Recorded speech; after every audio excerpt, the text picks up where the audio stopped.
নমস্কাৰ। আজি আকৌ মই শ্ৰী ভাস্কৰ কুমাৰ শৰ্মা অধিবক্তা গুৱাহাটী উচ্চ ন্যায়ালয় আপোনালোকৰ সন্মুখত উপস্থিত হৈছোঁ আইনৰ এটা বিষয়বস্তু লৈ। এই বিষয়বস্তুলৈ যোৱাৰ আগতে মোৰ যিসকল নতুন দৰ্শক তেওঁলোকক মই অনুৰোধ কৰিম মোৰ চেনেলটো যাতে ছাবস্ক্ৰাইব কৰি লয়, লাইক কৰে, শ্বেয়াৰ কৰে আৰু কমেণ্ট কৰে। আৰু যিসকল ব্যক্তি বা লোকে অলৰেডি লাইক, শ্বেয়াৰ, কমেণ্ট আৰু ছাবস্ক্ৰাইব কৰিছে তেওঁলোকক মই আন্তৰিক ধন্যবাদ জনাইছোঁ। আৰু যিসকল ব্যক্তি বা লোকে মোৰ এই ভিডিঅ'সমূহ চাই আইনৰ বিষয়ে কিবা জানিবলৈ সক্ষম হৈছে অথবা লাভৱান হৈছে তেওঁলোকে নিশ্চয়কৈ মোৰ চেনেলটো ছাবস্ক্ৰাইব কৰি ল'ব বুলি মই আশাবাদী। লগতে লাইক, শ্বেয়াৰ, কমেণ্ট কৰিব বুলি মই আশাবাদী। আৰু এটা বিনম্ৰ অনুৰোধ আছে আপোনালোকক, যিসকল ব্যক্তি বা লোকে মোৰ এই ভিডিঅ'সমূহ চাই এই ভিডিঅ'সমূহ যাতে শেষলৈকে চাই, অন্তলৈকে চাই আৰু যাতে সমাপ্ত কৰি বা স্কিপ কৰি নাচায়। তেনেকৈ চালে বিষয়বস্তুটো বুজি পোৱাত অলপ জটিল হ'ব পাৰে, কাৰণ আপোনালোকে সকলোৱে জানে আইনৰ বিষয়বস্তুবিলাক অলপ আওপকীয়া। সেইকাৰণে এই বিনম্ৰ অনুৰোধটো কৰিছোঁ আৰু আপোনালোকে অনুৰোধটো ৰক্ষা কৰিব বুলি মই আশাবাদী। এতিয়া আহিছোঁ আজিৰ বিষয়বস্তুটো। আজিৰ বিষয়বস্তুটো হৈছে, যদি এখন FIR আপুনি ফাইল কৰিছে, এজাহাৰ এখন ফাইল কৰিছে, সেইখন যদি ৰেজিষ্টাৰ নকৰে তেতিয়াহ'লে কেনেকুৱা ধৰণৰ কনচিকুৱেঞ্চ হ'ব পাৰে বা পৰিণাম হ'ব পাৰে, এই বিষয়ে মই চমুকৈ আলোচনা কৰিম। মন দি শুনিব। অৰ্থাৎ consequences of non registration of an FIR কি হ'ব পাৰে কনচিকুৱেঞ্চটো। যদি আপুনি এখন এজাহাৰ ফাইল কৰিছে, FIR এখন ফাইল কৰিছে, ফাৰ্ষ্ট ইনফৰ্মেশ্যন ৰিপৰ্ট যাক আমি কওঁ, আপুনি দিছে পুলিচক, যদি সেইখন ৰেজিষ্টাৰ নহয় সেই বিষয়টো বৰ ছিগনিফিকেণ্ট আৰু তাৎপৰ্যপূৰ্ণ। ইয়াত কেইবাটাও প্ৰতিক্ৰিয়া হ'ব পাৰে যদি আপুনি যিখন এজাহাৰ দিছে বা FIR দিছে সেইখন যদি ৰেজিষ্টাৰ নহয়। এক নম্বৰতে লিগেল ৰেমিফিকেশ্যনৰ কথা আহিব পাৰে, অৰ্থাৎ ইলিগেল ইনভেষ্টিগেশ্যনৰ কথা উত্থাপন হ'ব পাৰে যদি FIR এখন ৰেজিষ্টাৰ নহয়। Investigation conducted without registering an FIR can be considered illegal and may lead to the dismissal of cases. বৰ গুৰুত্বপূৰ্ণ কথা। যদি এখন FIR ফাইল কৰা হৈছে কিন্তু FIRখন বা এজাহাৰখন যদি ৰেজিষ্টাৰ হোৱা নাই আৰু অনুসন্ধান কৰা হৈছে, তেনেকুৱা ক্ষেত্ৰত তেনেকুৱা ধৰণৰ অনুসন্ধানক বা ইনভেষ্টিগেশ্যনত ইলিগেল বুলি গণ্য কৰা হ'ব, বৈধ নহয় বুলি গণ্য কৰা হ'ব। আৰু যিটো কেছ যদি হয় সেই কেছটো ডিছমিছৰ পৰ্যায়লৈ যাব পাৰে। ইয়াৰ পিছৰটো হৈছে consequences, criminal accountability. The non-registration of an FIR can make it difficult to investigate crimes and allow criminals to go unpunished. যদি আপুনি দিয়া এজাহাৰখন বা FIRখন যদি ৰেজিষ্টাৰ নহয় তেতিয়াহ'লে অনুসন্ধান কৰাত অসুবিধা হ'ব, অনুসন্ধানত কমপ্লিকেচি আহিব, জটিলতা আহিব। অপৰাধটো অনুসন্ধান কৰাত সমস্যাৰ সৃষ্টি হ'ব পাৰে, জটিলতাৰ সৃষ্টি হ'ব পাৰে যদি FIRখন ৰেজিষ্টাৰ নহয়। আৰু যিসকল অপৰাধী থাকিব তেওঁলোকক ৰিলিজ দিয়াৰ নিচিনা হ'ব পানিছমেণ্ট নিদিয়াকৈ। মনত ৰাখিব। অৰ্থাৎ ক্ৰিমিনেল একাউণ্টেবিলিটিৰ কথা আহি পৰে।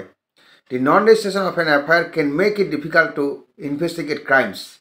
এজাহাৰখন বা FIRখন যদি ৰেজিষ্টাৰ নহয় তেতিয়াহ'লে অনুসন্ধান কৰাৰ ক্ষেত্ৰত জটিলতাৰ সৃষ্টি হ'ব পাৰে, সমস্যাৰ সৃষ্টি হ'ব পাৰে, আৰু যিসকল অপৰাধী আছে তেওঁলোকক পানিছমেণ্ট নিদিয়াকৈ এৰি দিব লগা হ'ব পাৰে। ইয়াৰ পিছৰটো হৈছে ছ'চিয়েল ইম্পেক্ট। কেতবোৰ সামাজিক ইম্পেক্ট বা প্ৰভাৱ পৰিব পাৰে। Non registration of an FIR can lead to a breakdown of the rule of law, a decrease in public safety and an increase in crime. It can also' erode public trust in the police and the criminal justice system. অৰ্থাৎ আপুনি যদি এখন এজাহাৰ দিছে বা FIRখন দিছে, এখন যদি ৰেজিষ্টাৰ নহয় তেতিয়াহ'লে ৰুল অফ ল'টো, যিটো ৰুল অফ ল' আছে সেইটো ব্ৰেকডাউন হৈ যাব, ভাঙি পৰিব। আৰু পাব্লিকৰ যদি ছেফটিৰ কথা আহিব সেইটো কমি যাব, পাব্লিক ছেফটিটো, অৰ্থাৎ পাব্লিকৰ নিৰাপত্তাটো কমি যাব আৰু অপৰাধ বৃদ্ধি পাব। আৰু পাব্লিকৰ যিটো ট্ৰাষ্ট, পুলিচৰ ওপৰত বিশ্বাস, সেইটো নোহোৱা হৈ যাব। আৰু ক্ৰিমিনেল জাষ্টিচৰ ওপৰত যিটো ট্ৰাষ্ট বা বিশ্বাস সেইটোও নোহোৱা হৈ যাব। মনত ৰাখিব। ইয়াৰ পিছৰ কনচিকুৱেঞ্চটো হৈছে লিগেল ৰিপাৰকেশ্যনছ। কেতবোৰ লিগেল ৰিপাৰকেশ্যনছো হ'ব পাৰে, প্ৰতিক্ৰিয়া হ'ব পাৰে। In cases of cognizable offences, the non registration of an FIR can lead to claims negligence under the consumer protection act. Legal ৰিপাৰকেশ্যনছটো কেনেকুৱা ধৰণৰ হ'ব যদি FIRখন ৰেজিষ্টাৰ নহয় বা এজাহাৰখন ৰেজিষ্টাৰ নহয়।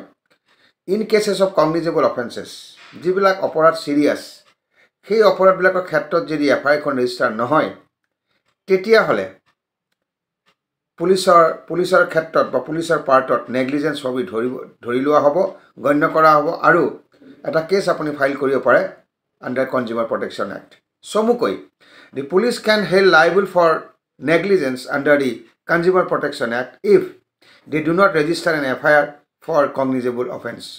এটা গুৰুতৰ অপৰাধ চিৰিয়াছ অপৰাধ, সেই অপৰাধত যদি পুলিচে যদি এফআইআৰখন এজাহাৰ নকৰে, পুলিচে যদি এজাহাৰখন ৰেজিষ্টাৰ নকৰে, এফআইআৰখন যদি ৰেজিষ্টাৰ নকৰে তেতিয়াহ'লে নেগলিজেন্স বুলি গণ্য কৰা হ'ব আৰু এটা কেছ আপুনি তৰিব পাৰে কনজিউমাৰ প্ৰটেকশ্যন এক্টত সেই পুলিচ অফিচাৰজনৰ এগেইনষ্টত। কাৰণ তেওঁ যে ৰিফিউজ কৰিছে এফআইআৰখন ৰেজিষ্টাৰ নকৰোঁ বুলি, সেইটো নেগলিজেন্সৰ ভিতৰত আহিব আৰু you can approach before the consumer protection act. Consumer protection যিটো আমাৰ ফৰাম আছে তাত আপুনি কেছ ফাইল কৰিব পাৰে, অৰ্থাৎ কনজিউমাৰ প্ৰটেকশ্যনৰ এক্টৰ আধাৰত আপুনি কেছ এটা ফাইল কৰিব পাৰে। মই আকৌবাৰ কৈ দিছোঁ, যদি এফআইআৰখন ৰেজিষ্টাৰ নকৰে পুলিচে যিবিলাক গুৰুতৰ অপৰাধ, সেই গুৰুতৰ অপৰাধৰ ক্ষেত্ৰত অৰ্থাৎ কগনিজেবল অফেন্সেছ মানে হৈছে যিবিলাক ক্ৰাইম চিৰিয়াছ, সেই ক্ৰাইমবিলাকৰ ক্ষেত্ৰত চিৰিয়াছ ক্ৰাইমৰ ক্ষেত্ৰত যদি এজাহাৰখন ৰেজিষ্টাৰ নকৰে তেতিয়াহ'লে কনজিউমাৰ প্ৰটেকশ্যন এক্টৰ আধাৰত আপুনি কেছ এটা তৰিব পাৰে। কাৰণ এই যে ৰিফিউজ কৰিছে এফআইআৰখন ৰেজিষ্টাৰ নকৰোঁ বুলি, সেইটো নেগলিজেন্সৰ ভিতৰত পৰিব আৰু কনজিউমাৰ প্ৰটেকশ্যন এক্টৰ আধাৰত আপুনি এটা কেছ ফাইল কৰিব পাৰে। আৰু এটা কথা খালি মনত ৰাখিব, if the police refuse to register an FIR, the aggrieved person can approach higher authorities and approach a jurisdictional magistrate. যদি আৰু এটা কথা মনত ৰাখিব লগা কথা, সেইটো হৈছে যদি পুলিচে ৰিফিউজ কৰে, অস্বীকাৰ কৰে এফআইআৰখন ৰেজিষ্টাৰ নকৰোঁ বুলি, তেতিয়াহ'লে সেই ব্যক্তিজনে হায়াৰ অথৰিটি এপ্ৰ'চ কৰিব পাৰে আৰু জুৰিছডিকশ্যনেল মেজিষ্ট্ৰেট যিগৰাকী থাকে তেওঁক এপ্ৰ'চ কৰিব পাৰে। আৰু যদি প্ৰমাণ হয় যিজনে ৰিফিউজ কৰিছে ৰেজিষ্টাৰ নকৰোঁ বুলি, সেইটো যদি কেছটো প্ৰমাণ হয় যে পুলিচ বিষয়াজনে ৰেজিষ্টাৰ নকৰোঁ বুলি অস্বীকাৰ কৰিছে, অৰ্থাৎ তেওঁ এফআইআৰখন ৰেজিষ্টাৰ নকৰোঁ বুলি কৈছে পুলিচ অফিচাৰে, তেনে ক্ষেত্ৰত তেওঁৰ কিন্তু পানিছমেণ্টটো হ'ব পাৰে, পেনাল্টি হ'ব পাৰে। মনত ৰাখিব।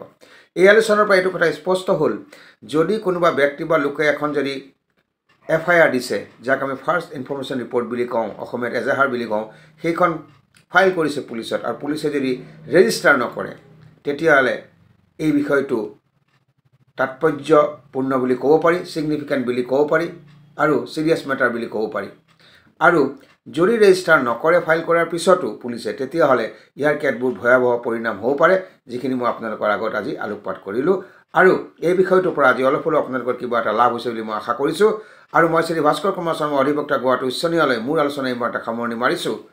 আজিলৈ বিদায় মাগিছোঁ। অহা খণ্ডটিত আকৌ আপোনালোকৰ সন্মুখত উপস্থিত হ'ম এটা নতুন বিষয়বস্তু লৈ। নমস্কাৰ।